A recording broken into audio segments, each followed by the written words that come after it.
Greetings, everyone. This is Rock and Roll Spot Connection with the weekly comic roundup.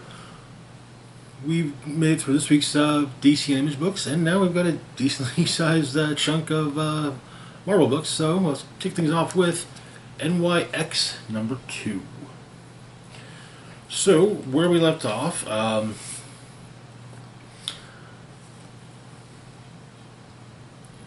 Wolverine, what Laura was looking for missing mutant teenagers when she ran into Kamala. Enole is a bartender. Kamala's a student, as well as Sophie Cuckoo is.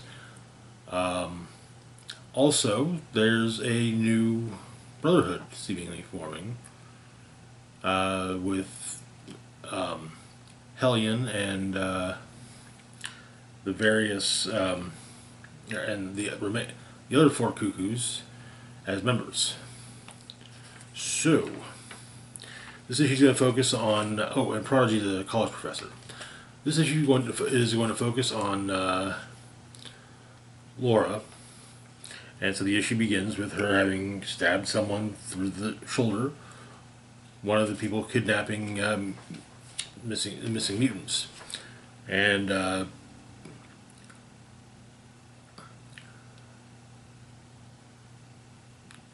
mutant that Laura's trying to rescue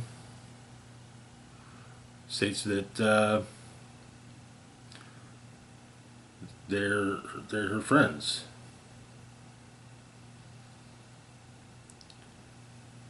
And says that Laura just needs to think local. So she finds local, an underground club that caters to mutants. The bouncer speaks Krakoan, and they're adopting the hand sign that has been popping up with this as mutant. But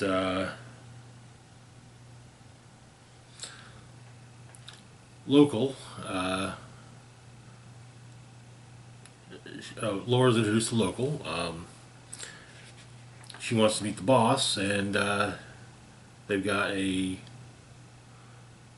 However, while in the midst of meeting local, Kamala shows up. And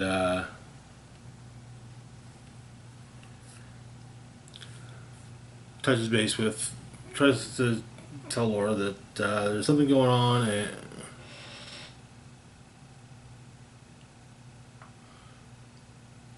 but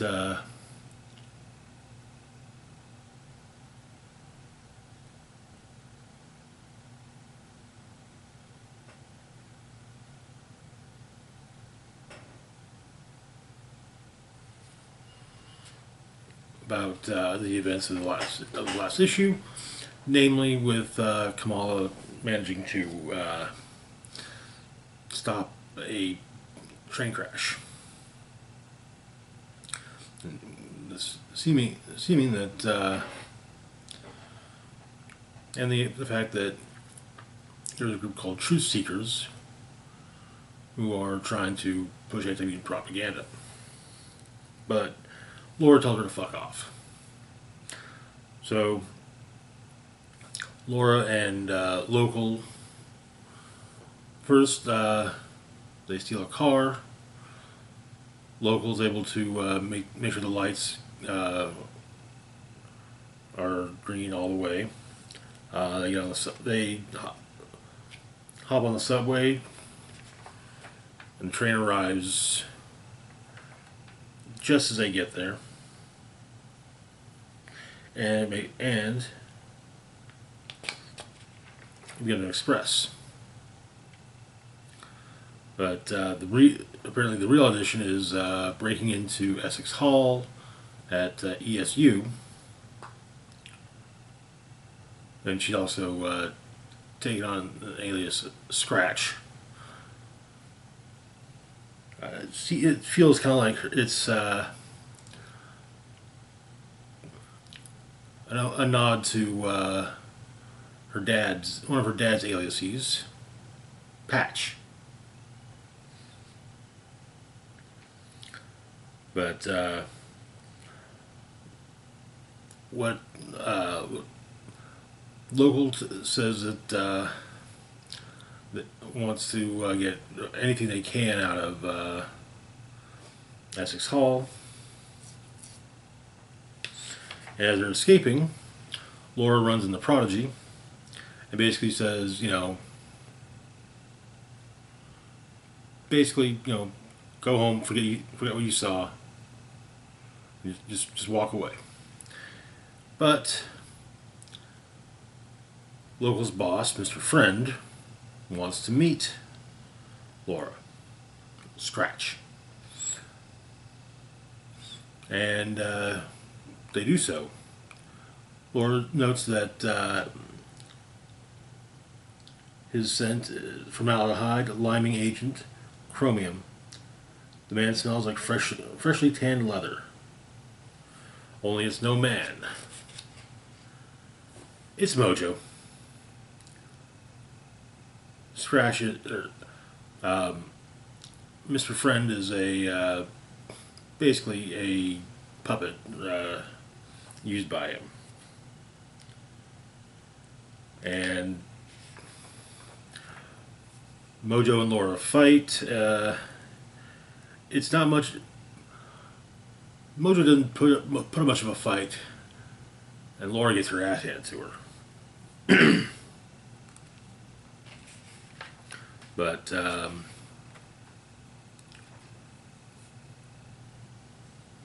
she tells Local that he's not his friend. The Mr. Friend isn't Local's friend.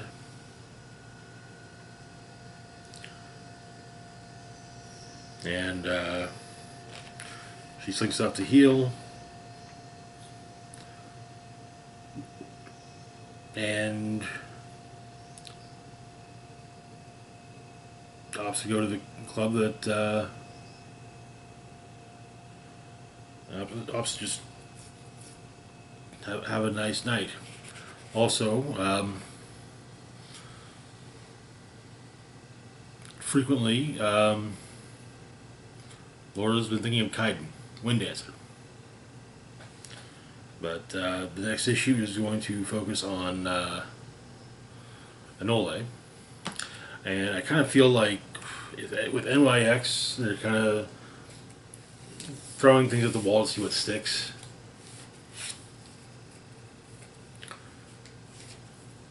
I mean, tell you what, first issues haven't been bad, but they haven't really been great. Nothing spectacular. A single issue showcasing Wolverine. I don't know. Maybe give me a whole series, at least a mini-series with other focusing on her. Maybe also bring in her sister, who should totally be around somewhere. But moving on to our next book, we've got X-Force number 2. Where we left off, X-Force had recruited Surge in Japan and stopped Fracture Point. So now it's on the next Fracture Point in Wakanda. Because Wakanda is, of course, historically known for being open to outsiders and welcoming. Don't slip in the sarcasm there. It's kind of a puddle. So the issue opens. Sage is running through the jungle. She's and wondering just why the hell X-Force thought they could sneak into Wakanda. An hour earlier, mission briefing, and it's stated by Sage that Wakanda's whole civilization is built on stealth.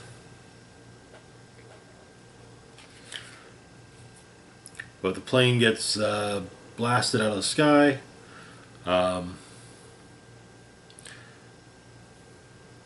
And Betsy and Rachel are promptly taken down. But Tank is able to save Surge. They all survive, but when Betsy lands, she's says it's magic, and Sage professes her hatred for magic, as they're found by Wakandans. Not Dora Milaje or Tadzurazi.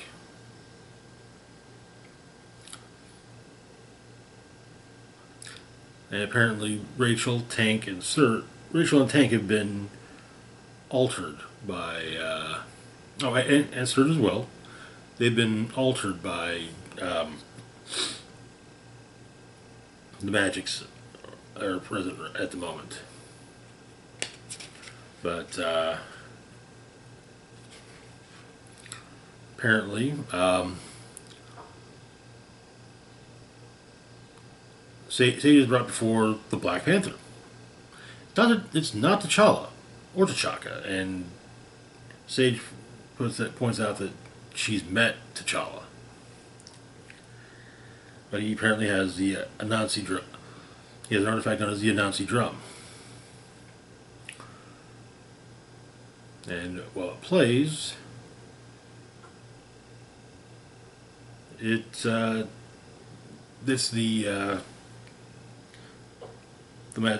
basically mucking things up in the country.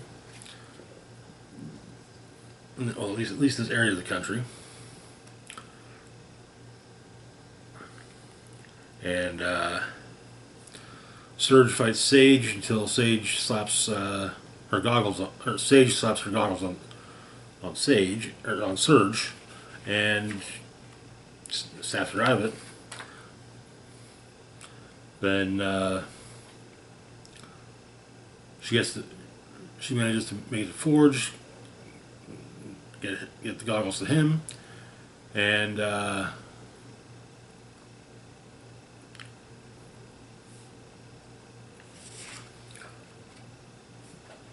Forge basically talks about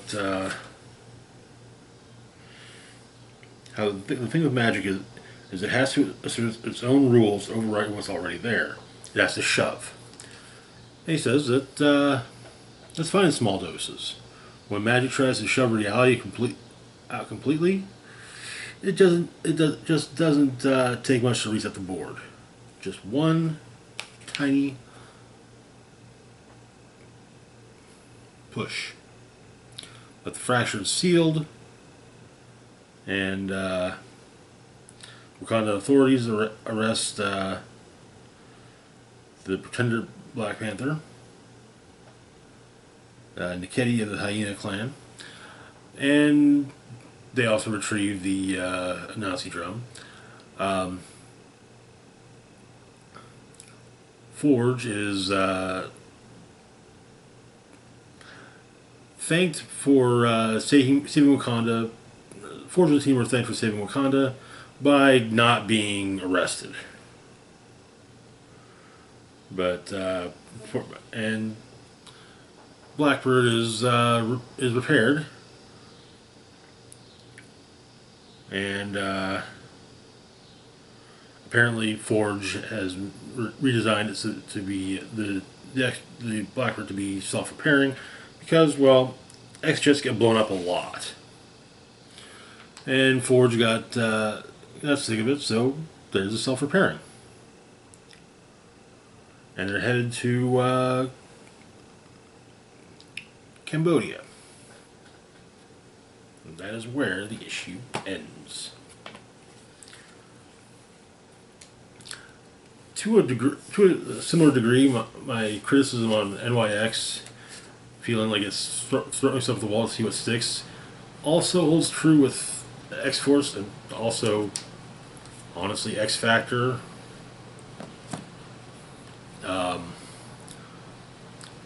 it seems like the only of the new X books so far that are trying to put things put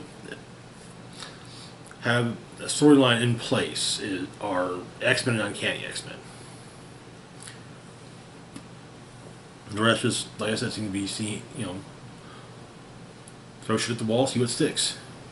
Moving on though to our last book, we've got, for the moment, we've got X-Men number 3. Where we left off,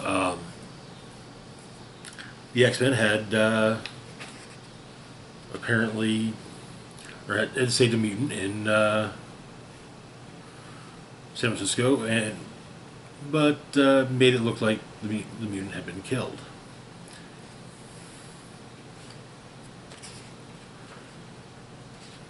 So the issue begins with Vanisher helping a group of soldiers into the factory. I like the fact that Vanisher is Marvel's sticking with Vanisher's X-Force look from 10 years ago or so. Basically, shaved head, tattoos, but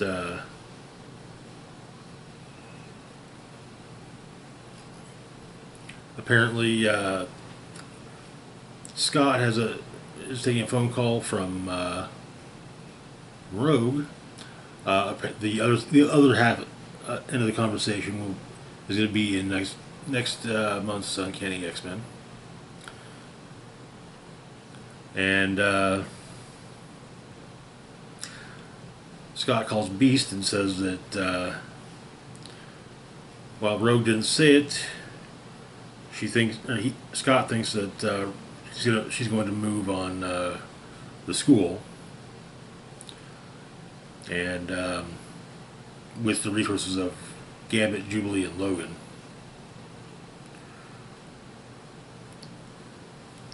With Beast saying they're going to get pinched, if not killed, as well as their new kids. And so Beast also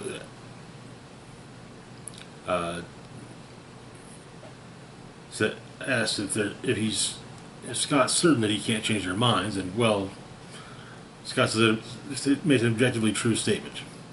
Tell Rogue, Jubilee, and Wolverine, possibly tell Rogue, Gambit, Jubilee, and Wolverine, possibly four of the most pig-headed mutants to ever exist, that they're wrong. That's no problem. But Cyclops gets to meet the police chief, and he's going to a diner. A diner that a bunch of ONE agents are outside of. Their boss is having a piece of blueberry pie and wants to speak with Scott.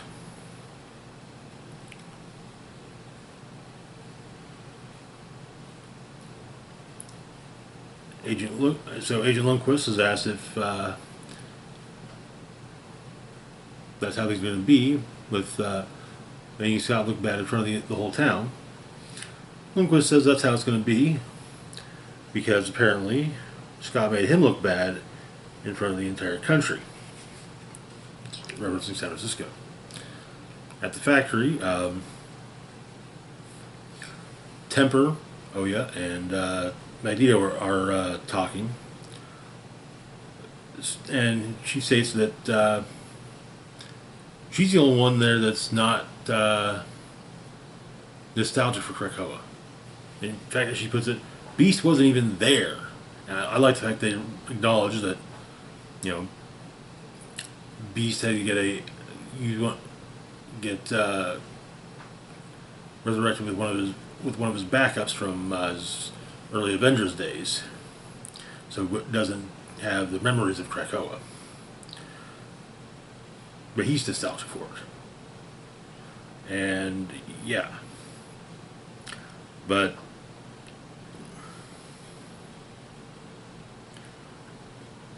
and she explains to Magneto that she was made to see Krakoa's utopian moralizing for what it was, and and she sees Magneto's for what it is as well. Brittle steel in both cases, easily broken. Though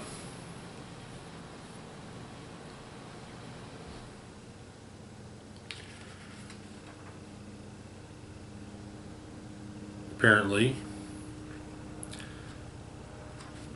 but Kid Omega states that informs that there's a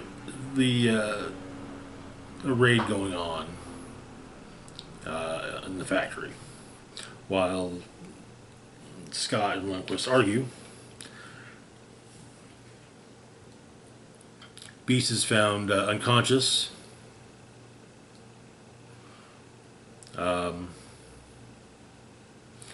And so Juggernaut, Psylocke, Magic, and Temper all get ready. But Lundquist and Cyclops' back and forth continues.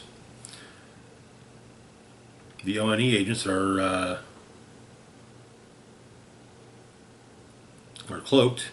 However, they're not cloaked from their souls being seen by a demon queen. So Magic's able to pick out targets for people. Then Quentin Kid Omega freezes to soaks through them to mark them, and they're knocked out by Psylocke.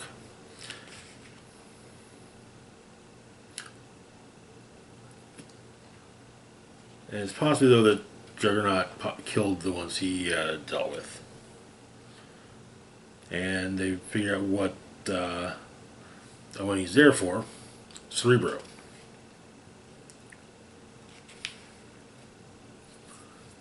They're about to, and two unaccounted for agents are about to take out Cerebro, but Temper stops them.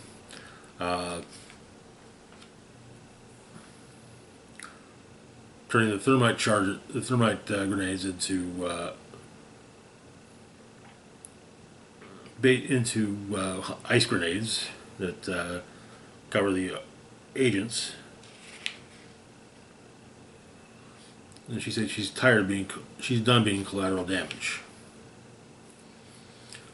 Then the X-Men show up with the unconscious agents, and apparently Cyclops has already sued the U.S. government, and apparently the factory was a settlement.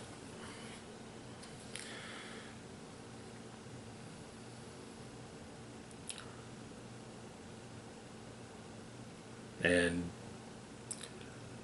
Lundquist is told to that they don't want Scott Summers versus the United States to kick off for real. But Cyclops goes back inside to the diner, and he's